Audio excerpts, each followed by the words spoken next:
Desde que el COVID llegara a nuestras vidas y la pandemia hiciera estragos, todos hemos aumentado nuestras compras en Internet. Desde luego, aumentar el comercio electrónico también es aumentar los riesgos. Hoy, en Radar Ciberseguridad, hablamos de cómo hacer compras seguras. Tiziana, bienvenida, ¿cómo estás? Muy bien, gracias por la invitación. Tú llevas muchos años, 16 años en Confianza Online, trabajando en cómo garantizar que las compras que hagamos en Internet, que nuestra vida digital, que nuestro consumo digital sea seguro. Pero yo creo que es importante también entender y que nuestra audiencia entienda que los riesgos existen y que puedes comprar en sitios donde tal vez nunca debiste comprar. ¿Cómo veis, como histórica del e-commerce, cómo veis esa evolución, los riesgos y los fraudes que hoy hay en la compra online? Sí, yo veo que en esos 16 años que llevo yo trabajando en este sector, ha evolucionado mucho la figura del propio consumidor, ¿no? Ahora es un consumidor más experto. Pero también es verdad que a raíz de la pandemia mucha gente inexperta se ha asomado al mundo de las nuevas tecnologías sin tener muchos conocimientos y mucha destreza. Y esto hace que muchas veces pues, no se fijen en los elementos en los que deberíamos fijarnos todos como consumidores para distinguir aquellas empresas que son transparentes y que brindan una cierta seguridad en esas páginas web de otras que en cambio pues, tienen ya una apariencia un poco curiosa, un poco sospechosa. Vosotros trabajáis y tenéis un sello para garantizar que determinadas tiendas, que determinadas empresas son seguras, son transparentes, cumplen con lo que deben en Internet. ¿Qué tipo de cosas medís? ¿Qué tipo de parámetros garantizáis? ¿Qué es lo que auditáis antes de estar seguros de dar ese sello? Pues la palabra clave es transparencia. Una empresa que publicita sus propios productos y sus propios servicios a través de los medios digitales, muchas veces tú como consumidor no percibes quién está detrás, ¿no? ¿Quién es esta empresa? Realmente tú ves una página web más bonita o menos bonita, más fácil de navegar o menos fácil, pero realmente no sabes quién está detrás. Pues nosotros en Confianza Online lo principal que hacemos es comprobar toda hacemos nosotros esta comprobación que los usuarios deberían hacer. Entonces, comprobamos cuál es la empresa responsable, si efectivamente existe, dónde se ubica, cuáles son los documentos en los que, los documentos de la propia empresa, tipo las escrituras, dónde se ubica esta empresa, ¿no? Y luego analizamos jurídicamente la página web para que todos aquellos, como yo también de vez en cuando, que decimos he leído y acepto las condiciones sin haberlas leído y aceptado, pues nosotros hacemos esta comprobación. Entonces comprobamos todo el clausulado de las condiciones generales, de la política de privacidad, las cookies, esta información por capas, tanto el aviso de cookies como la información ya por dentro, y analizamos cuáles son los aspectos que prevé la normativa y si efectivamente esas empresas están acordes a la normativa. Donde no lo están, nosotros enviamos un informe y en ese informe indicamos cuáles son las pautas que tienen que seguir estas empresas para adecuarse al contenido jurídico, o sea, al contenido legal de las normas. Normas que nosotros recogemos en un código deontológico, un código de conducta, que está avalado por las autoridades que en su momento dieron el OK a la salida del código de Confianza Online allá por el 2003. Como usuarios, ¿no? Como persona que va a comprar en Internet. ¿De qué tipo de páginas deberíamos desconfiar? ¿Qué debería hacernos pensar de a lo mejor aquí no es el sitio mejor para pues comprar? Hay varios elementos, digamos, que son como un poco el ABC para saber si estamos ante una página web de fiar o no. Ante todo, aunque parece un poco feo, pero la apariencia de una página web también puede hacernos decantar por una u otra, ¿no? Es un poco así con muchas cosas, pero en términos de seguridad es muy importante que la página web indique correctamente la información allá donde dice que la va a indicar. Imaginaros fichas de productos que no se corresponden, o sea, la información que no se corresponde con el producto que se está indicando, o en las condiciones. Fijarse siempre en que en el footer, en la parte debajo de la página web, aparezcan varios enlaces como aviso legal, condiciones generales de la contratación, y perder 2 minutillos para comprobar que efectivamente existe una empresa detrás de esta página web y que esta empresa posiblemente esté en la Unión Europea, si no en España, por lo menos en la Unión Europea, eso ya nos puede garantizar que pueda responder alguien ante eventuales problemas. Y luego que exista un protocolo seguro. El protocolo seguro es el candadito que aparece en la barra de dirección, o el HTTPS, la S, es lo que nos tiene que hacer, digamos, confiar más en una empresa que en otra, ¿no? Porque está encriptando los datos durante nuestra navegación. Es muy importante que además, si pinchas encima del candado, se te abre como una fichita donde te va diciendo si efectivamente este certificado es válido o no. Entonces, perder ahí un minutillo también, comprobando eso, es muy importante. Y luego que en las condiciones, que existan esas condiciones generales de la contratación y que en ellas se hable claramente de cuáles son las garantías del derecho de desistimiento y qué hacer en caso de una incidencia, de un problema con esta página web. Luego, el tema también, un tema muy, muy importante, es que si no hemos prestado atención a todos estos elementos previos, y nos hemos decidido por hacer una contratación igualmente, que al menos esté encriptado, entonces bajo un protocolo seguro, toda la parte de la pasarela de pagos. Y como muchos usuarios habréis notado, si compráis por Internet habitualmente, en los últimos 2 años hay una cosa que nos hace perder un poquito el tiempo, pero es muy importante, es fundamental, y es el sistema de doble autenticación. En el momento de realizar el pago, la página web te pide los datos de la tarjeta y enseguida te redirecciona a una página digamos intermedia, que es la que te dice, tienes 6 minutos, entra en tu banca online y acepta el pago de esta compra, ¿no? Entonces, esta es la doble autenticación. Tú estás aceptando, por un lado, estás introduciendo los datos de tu tarjeta y luego tienes que entrar en tu banco y aceptar que efectivamente esta compra. Todo esto que puede parecer un poquito perder el tiempo, en realidad nos asegura que el pago y que los datos de nuestra tarjeta están protegidos y que nadie los va a utilizar de forma impropia o errónea. ¿Qué derechos tenemos como consumidores si después de todo esto, ¿no? Que picamos, caemos en un fraude, compramos donde no debíamos?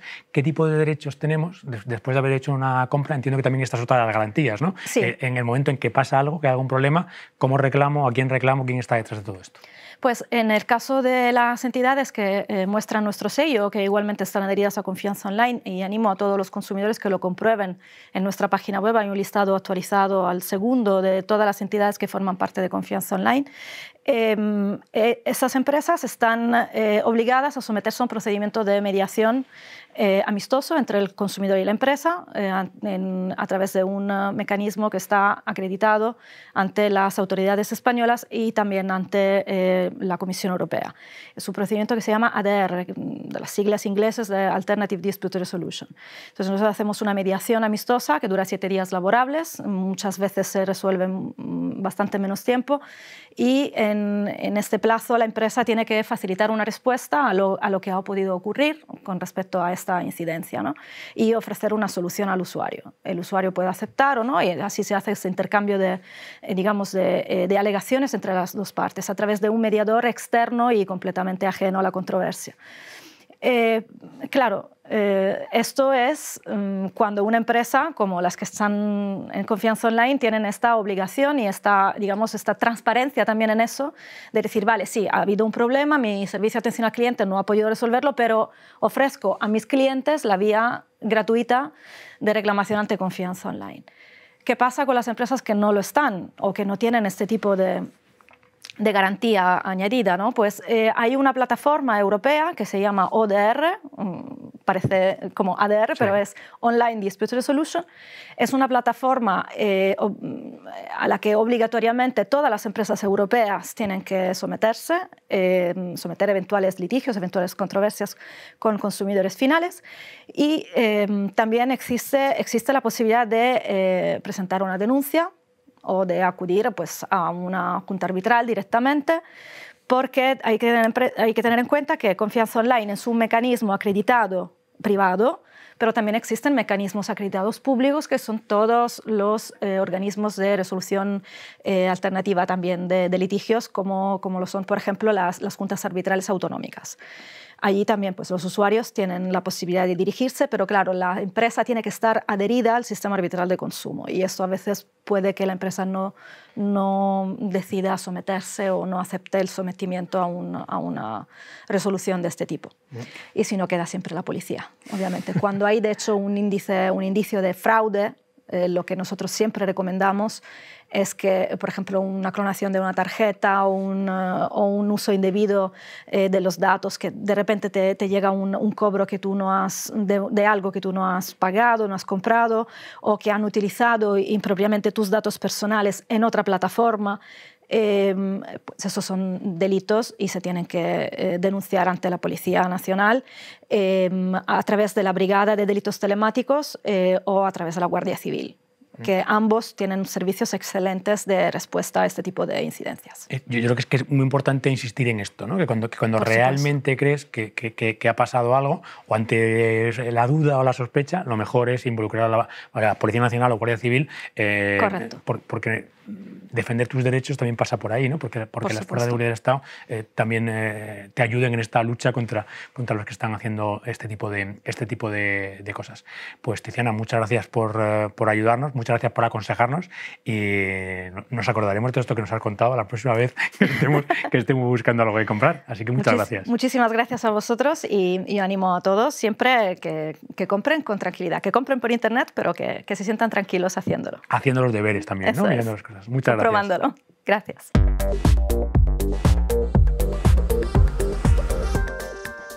En este programa estamos hablando de compras seguras en Internet, pero nos parecía interesante dar un paso atrás, o si queréis hacia arriba, y hablar de navegación segura. Ese concepto un poquito más amplio, pero que nos va a ayudar a entender los riesgos y también las oportunidades que tenemos hoy en hacer un uso correcto de nuestra vida digital. Para ayudarnos a entender, está hoy Andrés con nosotros. ¿Qué tal, Andrés? ¿Cómo estás? Muy bien, Jaime. Un placer. Cuéntanos, ¿qué es esto de la navegación segura y para qué puede servirnos? Pues Jaime, la navegación segura es ese conjunto de técnicas, ese conjunto de acciones que tomamos para cuidar nuestra seguridad y nuestra privacidad mientras estamos en el mundo online, ¿no? Pero esto sobre todo tiene mucho sentido común. Es cuidar nuestras contraseñas, es pensar antes de hacer clic o responder en algún mensaje que nos meta presión, es tener nuestros dispositivos actualizados, ¿no? Es reportar si vemos algo sospechoso, ¿no? Y es ser discretos con la información que proveemos online. Entonces, todo ese conjunto de cosas hacen que nuestra navegación sea segura. Ya le puedes utilizar en dispositivos móviles, ya sea en un comercio electrónico, pero en general es ese conjunto de hábitos, de buenos hábitos que hacen que tu navegación sea más sólida. Buenos hábitos y buenas costumbres a la hora también de navegar. Claro que sí. Además de navegar, nuestras compras cada vez más están mediadas por apps y también es importante dónde obtenemos esas apps, por qué deberíamos plantearnos que el mejor sitio para descargar apps siempre son los marketplaces oficiales, siempre son los sitios, vamos a decir, con ciertas garantías. Sí, las aplicaciones muchas veces las olvidamos, creemos que están ahí, pero hay que cuidarlas. Hay que descargarlas siempre en un sitio oficial, ¿sí? O alguna aplicación que no tengas y que no le des mucho uso, elimínala. No tienes por qué tenerla ahí por años y años. Pero sobre descargarlas, la garantía que te puede dar descargarte una app oficial desde un sitio seguro, desde el sitio oficial, una App Store oficial, pues te da un estándar de calidad, ¿no? Deben cumplir con un estándar de calidad, tienes la posibilidad de que se actualicen automáticamente y sobre todo tienes una plataforma de soporte en caso que necesites un poco más de ayuda o información sobre el desarrollador. Hablábamos ya con Tiziana en la conversación anterior sobre los riesgos que tiene hoy la compra en Internet y también nos daba algún consejo sobre cómo diferenciar cuáles son esas tiendas en las que deberíamos comprar y cuáles en las que no. Pero a mí me interesa más también el concepto general, ¿no? El fraude que cada vez vemos más en estas grandes plataformas, grandes y pequeñas, plataformas de comercio electrónico. ¿Qué tipo de fraudes se ven en estas plataformas y cómo protegernos de ellos? Pues hay un tipo de fraude que se llama el fraude del OTP. El OTP significa One Time Passcode o es un código de un solo uso. Esto se utiliza siempre en la parte final de una transacción un usuario está haciendo su compra y llega un momento en que le pide un dato de doble verificación que le puede llegar ya sea a través de SMS o ya sea a través de correo electrónico u otro medio. Entonces, lo que hacen los atacantes es que en este momento bombardean a la víctima, ¿sí?, por diferentes medios para pedir ese código y poder finalizar la transacción. Aquí el consejo es no compartas nunca ningún PIN con nadie, ningún password, ningún dato bancario, porque tu banco nunca te lo va a pedir. Ni siquiera en ese momento de compra, ¿no? Nunca. Nunca te lo va a pedir. Para eso tienes otras herramientas como la web oficial o la app oficial, en donde sí puedas tener una notificación push que te ayude a llevar esa transacción, pero ningún banco te va a pedir que le compartas el PIN ni le compartas nada. Siempre te van a meter mucha presión y hay tácticas, ¿no?, psicológicas como la autoridad o el miedo para que tú des un poco más de información sobre ese momento, pero para ellos es clave poder convencerte a través de muchos medios de que sueltes ese código PIN de un solo uso que tiene un tiempo de vencimiento. Por eso meten presión, pues, para poder finalizar esa transacción fraudulenta. Importante insistir en esto, ¿no? El banco nunca te va a pedir que compartas su clave ni en un proceso de compra ni en ningún tipo de proceso, y tu PIN, como siempre especificáis también los bancos, es privado, es personal y no debería conocerlo nadie más que tú. Quizás una de las grandes novedades tecnológicas que más nos puede ayudar como usuarios en tener compras seguras, y no solo compras, ¿no?, tener una vida digital más segura, es la biometría. ¿Qué nos puede aportar una tecnología como es la biométrica en este comportamiento más higiénico, más seguro, en esta vida tranquila que todos queremos en el entorno digital? Sí, pues hablando de hábitos, ¿no? Es un buen hábito adoptar esto, ¿no? Todos los dispositivos que te permitan utilizar la biometría, utilízalos, porque tienes las huellas dactilares o tienes el reconocimiento facial, pues que hacen que sea una capa extra de seguridad que nadie más tiene. Es tu huella dactilar y tu cara son únicas, por eso nadie te puede arrebatar eso. Utiliza, que es un buen hábito, y en transacciones pues es una gran ayuda también por facilidad, pero sobre todo por seguridad.